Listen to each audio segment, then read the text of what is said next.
completed question number first of exercise 3.4. Now the question number second is make equations and solve them by elimination.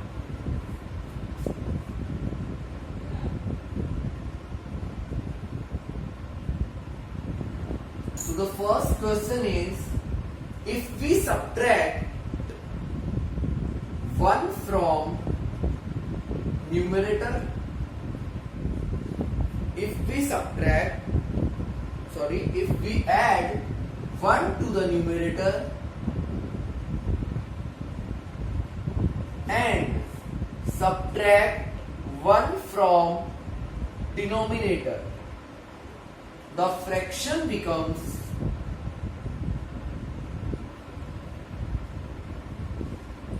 1. If we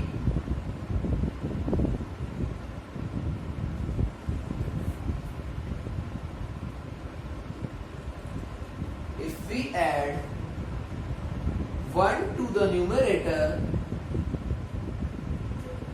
it becomes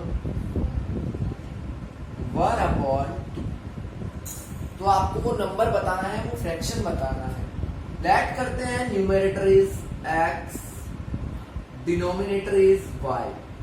तो first relation से अगर हम numerator में 1 add करें और denominator में से 1 minus करें तो फ्रैक्शन बन जाता है 1. और सेकेंड रिलेशन से अगर हम ओनली डिनोमिनेटर में 1 को ऐड कर दें तो ये बन जाता है 1/2. यहां से हमारे दो इक्वेशंस आएंगे.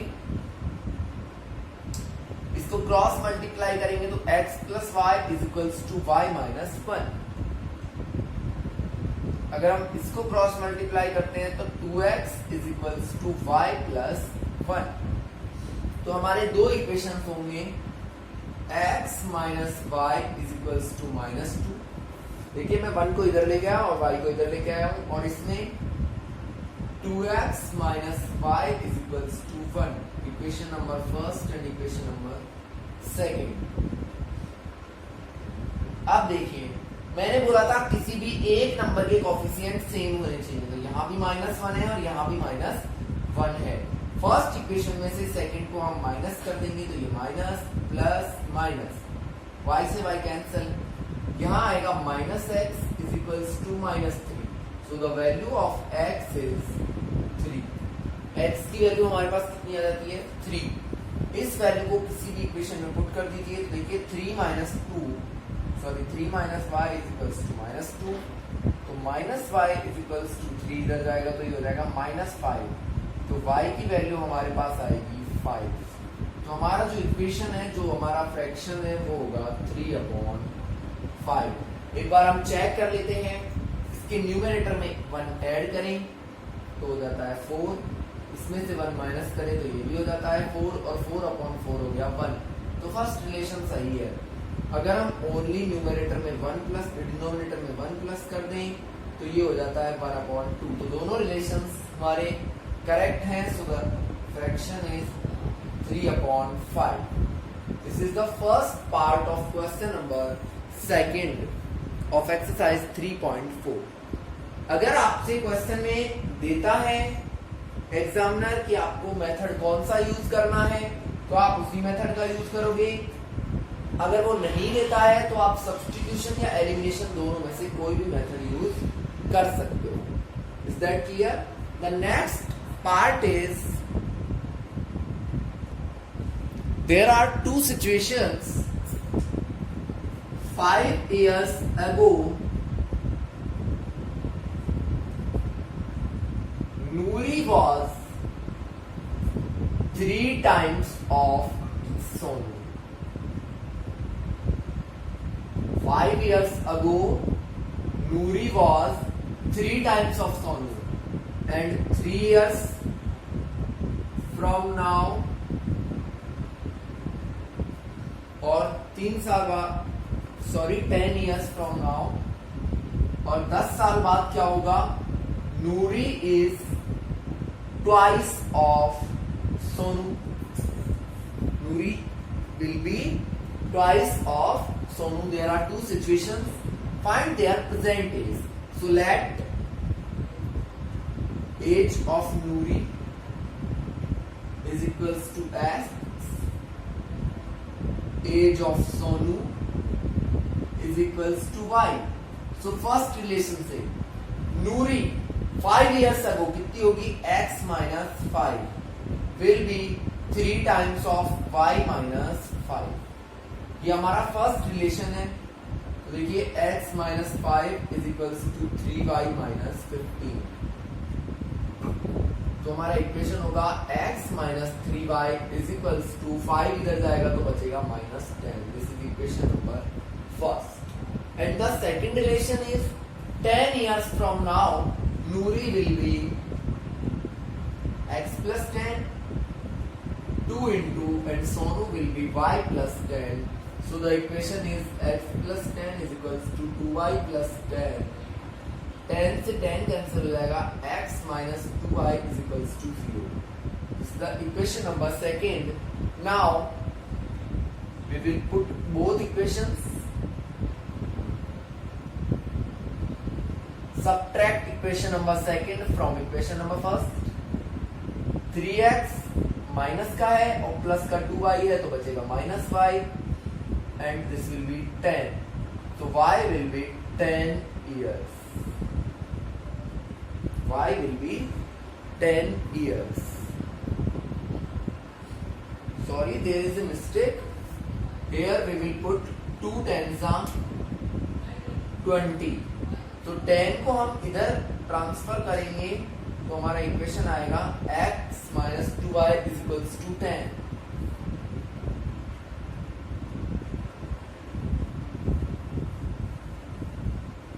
Once again, 5 years ago, 2y plus 20 into x minus 2y is equals to 10. तो हम दोनों इक्वेशंस को लिख देते हैं.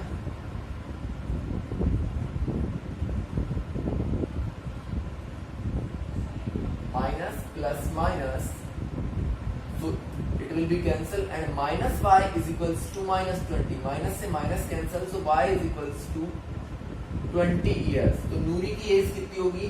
20 years होगी. इसको हम इस इक्वेशन में पुट कर देते हैं. x minus 2 into 20 करेंगे तो 40 is equals to 10. So x is equals to 50. x हमने किसको लेट किया था? नूरी को. तो नूरी की एज होगी 50 years एंड सोनू की एज होगी 20 years. This is question number part second of question number 2. Now the third part is the sum of digits of a 2-digit number is equals to 9. Again, 9 times of this number is equals to the twice of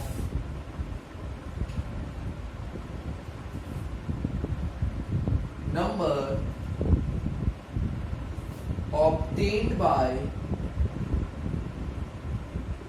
reversing its digit. Find the number. देखिए इस question को ढंग से समझना है. कोई भी 2 digit number जो होता है, फॉर एग्जांपल मैं ले लेता हूं 42. तो इसमें ये वाला प्लेस है वंस का और ये वाला प्लेस है टेंस का.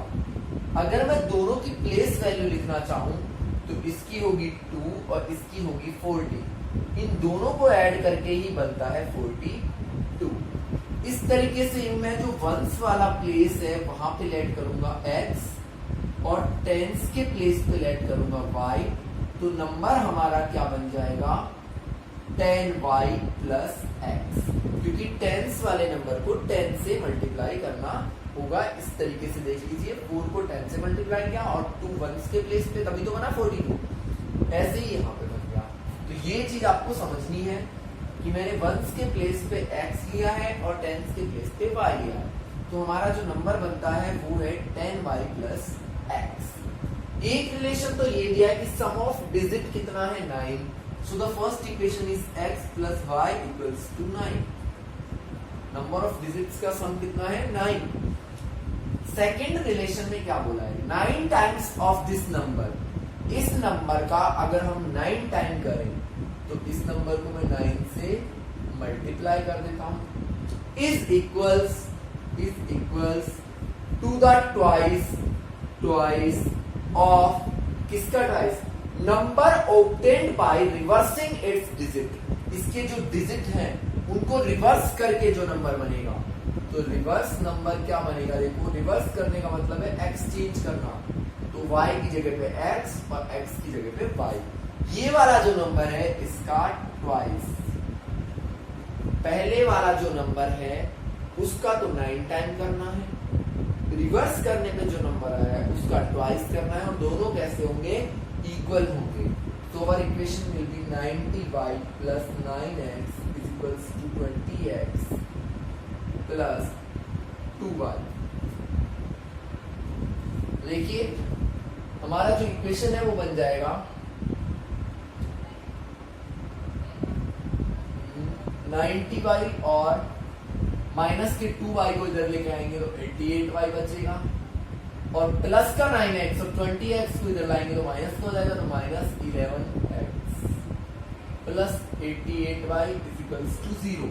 अगर मैं यहाँ पे दोनों में 11 कॉमन ले लेता हूं तो जो सेकंड इक्वेशन है वो बनेगा, देखिए दोनों में 11 कॉमन लेके देता हूं, तो 11 जब हम कॉमन लेंगे तो बचेगा minus x plus 8y is equals to 0, और 11 को इधर भेज देते हैं तो हमारा जो सेकंड इक्वेशन है वो बनेगा minus x plus 8y is equals to 0। ये आपके दो इक्वेशंस होंगे, दोनों इक्वेशंस को मैं सॉल्व कर देता हूं।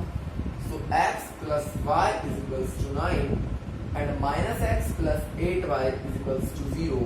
So x cancel, ये हो जाएगा 9y is equals to 9. So y is equals to 1 और y 1 है तो y की वैल्यू यहाँ पे पुट कर दो, x plus 1 is equals to 9, x आ जाएगा 8। तो हमारा नंबर क्या बनेगा भाई, टेंस के प्लेस पे लेना है 1 को, वंस के प्लेस पे लेना है 8 को, तो नंबर क्या होगा 18 होगा, नंबर क्या होगा 18 होगा। It was the third part of our question number 2. Now the fourth part is, a girl goes to bank for withdraw of 2000 rupees। एक लड़की है जो बैंक जाती है 2000 रुपीज निकलवाने के लिए। She want 50 rupees and 100 rupee notes. उसको कितने कितने रुपए के नोट चाहिए, 50 रुपी और 100 रुपी के नोट्स, और टोटल उसको कितने नोट मिले हैं 25। तो आपको बताना है 50 रुपी के कितने नोट थे और 100 रुपी के कितने नोट थे। लेट 50 रुपी के थे एक्स नोट एंड 100 रुपी के थे वाई नोट्स। ठीक है, मैं आपसे कहूं कि 50 रुपी के 2 नोट्स हैं मेरे पास, तो कितने रुपए बन गए 100, और 100 रुपी के 5 नोट हैं तो कितने बन गए 500। मल्टीप्लाई करते हैं तो सेम इधर देख लो, जब 150 रुपी के एक्स नोट हैं तो इनसे कितने रुपए बन गए 50x, और जब 100 रुपी के वाई नोट हैं तो कितने बन गए 100y, और टोटल कितना हो गया भाई 50x प्लस 100y, और क्वेश्चन के अकॉर्डिंग टोटल कितना है 200। तो first equation will be 50x plus 100y is equals to 2000। इन दोनों में मैं 50 कॉमन ले सकता हूं, x plus y is equals to 2000। 50 को मैं इधर ट्रांसफर कर सकता हूं, तो x plus y is equals to 20,000 upon 50। 0 से 0 कैंसिल करेंगे तो x प्लस y की जो वैल्यू आएगी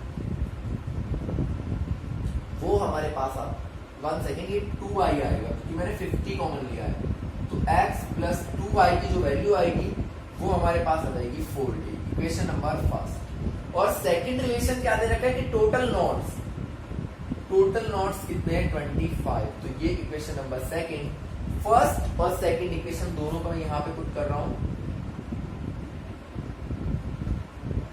देखिए फर्स्ट इक्वेशन हमारा ये था और सेकंड इक्वेशन ये रहा, तो मैं माइनस कर देता हूं, x से x कट जाएगा, y में से 2y माइनस होता है माइनस y, और यहाँ बचेगा -15, तो y की वैल्यू होगी 15 और x की वैल्यू आ जाएगी 10।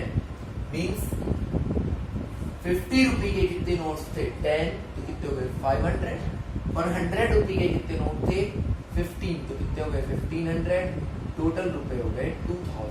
तो हमारा आंसर होगा 100 रुपए के नोट्स थे 15 और 50 रुपए के नोट्स थे 10। It was the question number 4 of part 4 of question number 2. Now last part of this question is a library charge fixed charge and additional charge for books. एक लाइब्रेरी है, अगर वहां से हम बुक्स निकलवाते हैं तो एक तो फिक्स चार्ज लगता है और उसके बाद पर डे का एडिशनल चार्ज लगता है। वही सेम सिस्टम है जो टैक्सी वाले क्वेश्चन में करते हैं कि एक तो होता है फिक्स चार्ज जो तो लगना ही लगना है, वो ले लिया हमने x रुपये। एक होता है एडिशनल चार्ज जो पर डे के हिसाब से या पर किलोमीटर के हिसाब से लगा था टैक्सी में, तो y रुपये पर डे। यहाँ बुक्स है तो एक दिन का किराया पड़ेगा। अब उसने दिया है कि एक लड़की है सरिता और एक है सुजी, ये पे करती है 27 डेज के लिए और ये पे करती है 21 डेज के लिए। सॉरी, ये करती है 7 डेज के लिए और ये करती है 5 डेज के लिए 27 रुपी, और ये 21 रुपी पे करती है। तो हमें बताना है कि कितना फिक्स चार्ज है और कितना एडिशनल चार्ज है। तो देखिए सरिता के केस में देखते हैं, भाई फिक्स चार्ज तो दोनों में लगना है, प्लस एडिशनल चार्ज कितने दिन का लगेगा यहाँ 7 डेज का, और यहाँ एडिशनल चार्ज लगेगा 5 डेज का। तब जाके कितने रुपए बन रहे हैं, इसके 21 और इसके 27। Equation number first and equation number second. Now we will solve both equations. x plus 5y is equals to 21 minus minus minus 2y is equals to 6, so y will be 3 rupee and x की value आप किसी भी equation में से निकाल सकते हो। अगर मैं यहाँ पे x plus 7 into y की वैल्यू 3 है तो 21 is equals to 27, so x will be 6। so fix charge हमारा आता है 6 रुपी और एडिशनल चार्ज आता है 3 rupee per day. Now we have completed exercise 3.4 and exercise 3.5 is not in our syllabus, so because it is cross multiplication method. So now in next video we will complete 3.6 exercise. So please watch the videos regularly. Thanks and have a nice day.